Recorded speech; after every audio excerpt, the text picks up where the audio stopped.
ये म्यूचुअलिस्ट भी हो सकते हैं। म्यूचुअलिज्म जब दो डिफरेंट किस्म के ऑर्गेनिज्म मिलकर एक साथ रहते हैं और एक दूसरे की हेल्प करते हैं, उसे म्यूचुअलिस्ट या म्यूचुअलिज्म का प्रोसेस कहते हैं। पैरासाइटिक फंजाई के पास होस्टोरिया स्पेशल किस्म के फिंगर लाइक प्रोजेक्शंस होती हैं, हाइफी होते हैं। हाइफी जो है वो क्या करते हैं, वो ये हाइफी की तरह का ये स्ट्रक्चर है हाइफी के, ये हाइफी लाइक स्ट्रक्चर्स हैं जो एंड वाला टिप पर एंड पॉइंट पर हाइफी मौजूद होता है, तो उसे हम होस्टोरिया कह देते हैं। ये होस्टोरिया प्लांट सेल के अंदर पेनिट्रेट कर जाता है और वहां से खुराक हासिल करता है। अच्छा, पैरासाइटिक फंजाई भी दो तरह के हो सकते हैं, ऑब्लिगेट और फैकल्टेटिव। ऑब्लिगेट पैरासाइट का हम जानते हैं, ऑब्लिगेट वो होता है जो सिर्फ और सिर्फ होस्ट के ऊपर ही जिंदा रह सकता है, होस्ट के ऊपर ही लिव कर सकता है, होस्ट के बगैर वो मार दिया जाता है या मर जाता है या किल हो जाता है, उसे हम ऑब्लिगेट पैरासाइट कहते हैं। फैकल्टेटिव पैरासाइट अपना लाइफ साइकिल जो है वो विदाउट द होस्ट के बगैर भी कंप्लीट कर सकता है, उसे हम फैकल्टेटिव पैरासाइट कहते हैं। ये पैरासाइटिक फंजाई है जिसने ये ट्री के ऊपर, ट्री के बार्क के ऊपर वहाँ पर जो है ना वो खुद को ग्रो किया हुआ है, वहीं से ये खुराक हासिल, उसी प्लांट से ये खुराक हासिल करता है, इस ट्री से ये खुराक हासिल करता है, उसके स्टेम से ये खुराक हासिल कर रहा है और ये खुद वहाँ पर जो है वो उसको न्यूट्रिएंट। ये प्रेडेटर है, ये आर्बिटोरस एक स्पीशी है। ये निमाटोड कैंचुआ जिसे हम बोलते हैं, ज़मीन के अंदर जो पाया जाता है, और ये उसके ऊपर जो कंस्ट्रिक्टिंग रिंग बना हुआ है, ये रिंग फंगस है, ये फंजाई का रिंग है। ये प्रेडेट कर रहा है, उसका शिकार कर रहा है, ठीक है। ये फंगस इस तरह के रिंग बनाता है जिसे हम कंस्ट्रिक्टिंग रिंग कहते हैं। ये कंस्ट्रिक्टिंग रिंग क्या करते हैं, ये अर्थ के ऊपर, ज़मीन के ऊपर पड़े रहते हैं। जब कोई भी निमाटोड जो इनके ऊपर अटैक करता है, उनको खाने की कोशिश करता है या खाता है, तो वो निमाटोड जो है इन कंस्ट्रिक्टिंग रिंग में फंस जाता है, कंस्ट्रिक्टिंग रिंग में ये फंस जाता है और ये वहाँ पर अपने एंजाइम उसके ऊपर छोड़ दें और उसकी बाहर वाली वॉल को डाइजेस्ट करते हैं और डाइजेस्ट करने के बाद वहाँ से खुराक हासिल कर लेते हैं। ये पैरासाइटिक फंजाई की एक एग्जांपल है। आर्बिटोरस एक स्पीशी का नेम है, तो ये जो है ना उसके ऊपर, and that was in PPSC paper in 2020 में ये पीपीएससी के पेपर में आया था कि आर्बिटोरस स्पीशीज कैसे अपनी खुराक हासिल करते हैं।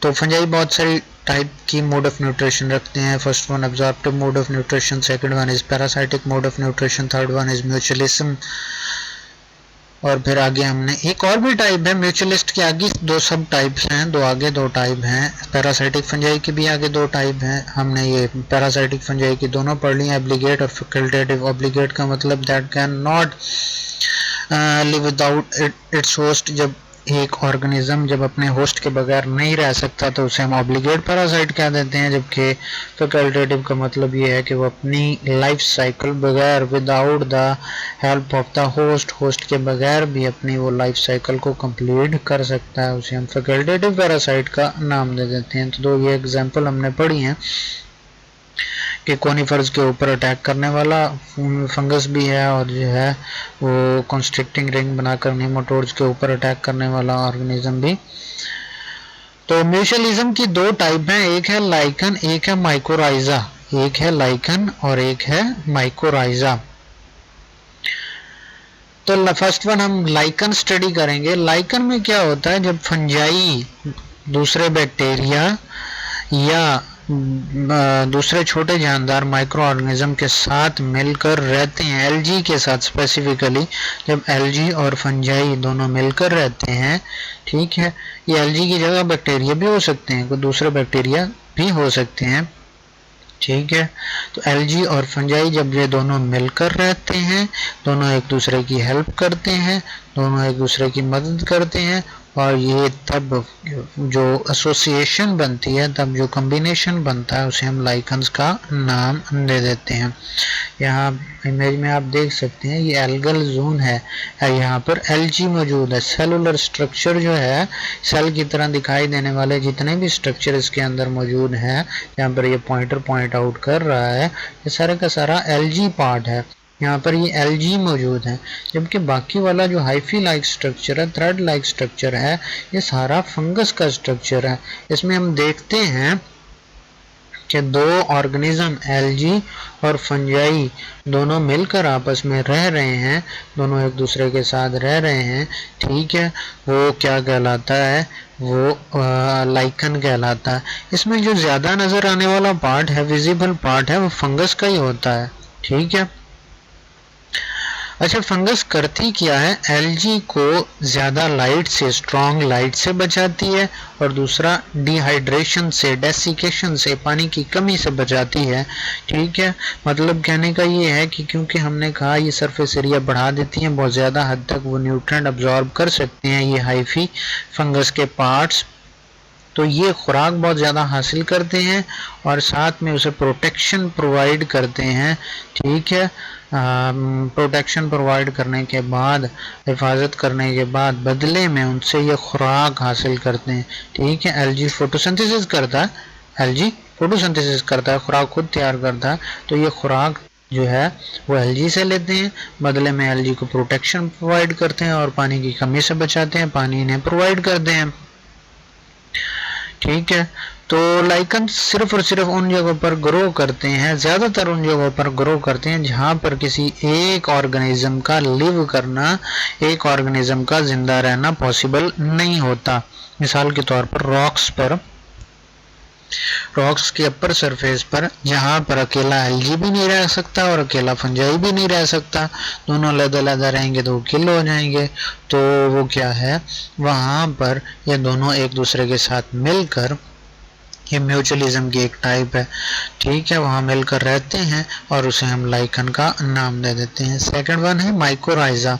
माइकोराइजा में क्या होता है, एक कंपोनेंट तो वही है, फंगस वाला कंपोनेंट तो वही है, यहाँ पर वहाँ पर जो है ना वो बैक्टीरिया या दूसरे अपना एल्गी होते हैं, उसकी जगह यहाँ पर प्लांट्स होते हैं, वेस्कुलर प्लांट्स या हायर प्लांट्स, जिनमें जाइलम और फ्लोएम पाया जाता है, वेस्कुलर बंडल्स पाया जाता है, उसे हम वेस्कुलर प्लांट्स का नाम दे देते हैं।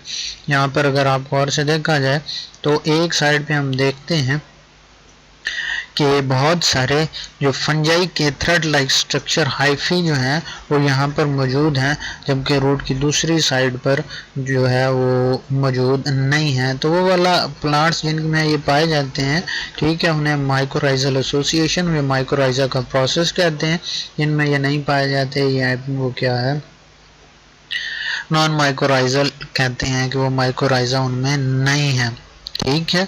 इनका फंक्शन क्या है, फंक्शन फिर भी वही है, क्योंकि थ्रेड लाइक स्ट्रक्चर है, बहुत सरफेस एरिया बढ़ा देते हैं, सब अब्जॉर्प्शन ऑफ फूड और वाटर बहुत तेज़ी के साथ कर सकते हैं। तो यही काम यहाँ पर भी ये करते हैं कि सॉइल के साथ, ज़मीन के साथ, क्योंकि ये बहुत ज़्यादा मकदार में होते हैं, तो सॉइल के साथ ये इनका कॉन्टैक्ट बहुत ज़्यादा होता है, बहुत ज़्यादा सरफेस एरिया इनके पास मौजूद होता है।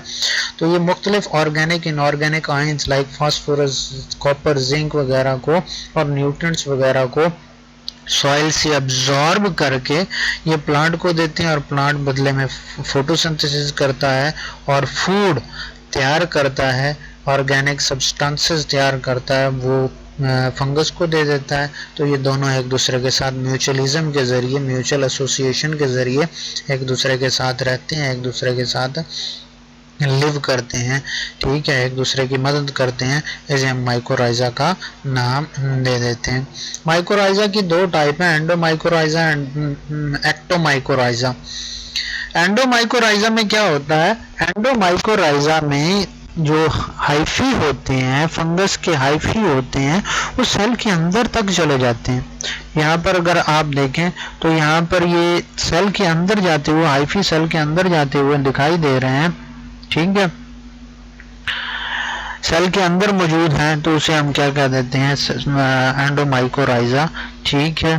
तो जो सेल के अंदर नहीं जाते, सेल के बाहर, सेल वॉल से बाहर बाहर मौजूद होते हैं, उसे हम एक्टोमाइकोराइजा कहते हैं। एंडोमाइकोराइजा क्या करते हैं, ये स्वेलिंग काज कर देते हैं, क्योंकि सेल के अंदर चले गए हैं तो सेल के अंदर वो स्वेलिंग भी हो जाती है, ठीक है, छोटी छोटी ब्रांचेस जो है वो बन जाती हैं, और ये छोटी छोटी ब्रांचेस यहाँ पर जो है वो बाहर प्लांट की बॉडी, ये दरअसल ये जो पिक्चर है ये दरमियान में जो आपको दिखाया गया है ये क्रॉस सेक्शन है प्लांट के हिस्से का, प्लांट पार्ट का, रूट का। तो ये रूट के सेल के अंदर जहाँ पर ये हाइफी चले जाते हैं, सेल के अंदर जहाँ पर ये चले जाते हैं वहाँ पर ये स्वेलिंग काज करते हैं, कॉइलिंग काज कर देते हैं, और ये वहाँ से एक्सटेंड होकर ये एपिडर्मिस से बाहर आते हुए नजर आते हैं, ठीक है। तो वो वाले रीजन जहाँ पर ये सेल के अंदर नहीं जाते, सिर्फ बाहर सेल वॉल में ही, सेल वॉल से बाहर बाहर एंड मिडल लैमेला के दरमियान में मौजूद होते हैं, पेरिप्लाज्मिक स्पेस के अंदर मौजूद होते हैं, दो सेल्स के दरमियान में जो स्पेस होती है उसके अंदर मौजूद होते हैं, तब हम इसे एक्टोमाइकोराइजा कहते हैं। माइकोराइजा है दोनों माइकोराइजा ही, एक्टो का मतलब है बाहर, ठीक है। तो जब ये सेल वॉल के बाहर बाहर मौजूद रहे, सेल के अंदर ना जाए, उसे हम एक्टोमाइकोराइजा कह देते हैं। अब अगर ये सेल के अंदर चले जाएं तो ये क्या कहलाते हैं, एंडोमाइकोराइजा कहलाते हैं। एंडोमाइकोराइजा का इसे नाम दे दिया जाता। काम इनका यहाँ पर भी वही है कि ये क्या है, सरफेस एरिया को बढ़ा देते हैं, खुराक को ज़्यादा ऑब्जॉर्व करते हैं, प्लांट को ज़्यादा खुराक देते हैं और बदले में ये खुराक वहाँ से हासिल करते हैं। ये खुराक का मतलब दो हैं, इसका मतलब ही है कि ऑर्गेनिक सॉइल में मौजूद होते हैं ऑर्गेनिक इनऑर्गेनिक सब्सटेंसेस। अब वहाँ पर ग्लूकोज तो नहीं मौजूद होता ना, बहुत कम मिकदार में मौजूद होता है, वहाँ से वो ग्लूकोज इसकी खुराक को पूरा तो नहीं कर सकता। तो ग्लूकोज सिंथेसाइज जो है वो प्लांट कर सकता है, प्लांट फोटोसिंथेसिस करता है। तो प्लांट जो है इनऑर्गेनिक आयंस फंजाई से लेता है और ग्लूकोज बनाता है, थोड़ा ग्लूकोज उसे भी देता है, खुद भी इस्तेमाल करता है। बदले में प्लांट को क्या मिलता है, ऑर्गेनिक इनऑर्गेनिक आयन जो खुद उसकी जड़ें हासिल नहीं कर सकती, ये जो है ना वो माइकोराइजा उसे अपना फंजाई उसके वो हासिल करके दे देता है। तो ये चीज़ें थी फंजाई के बारे में।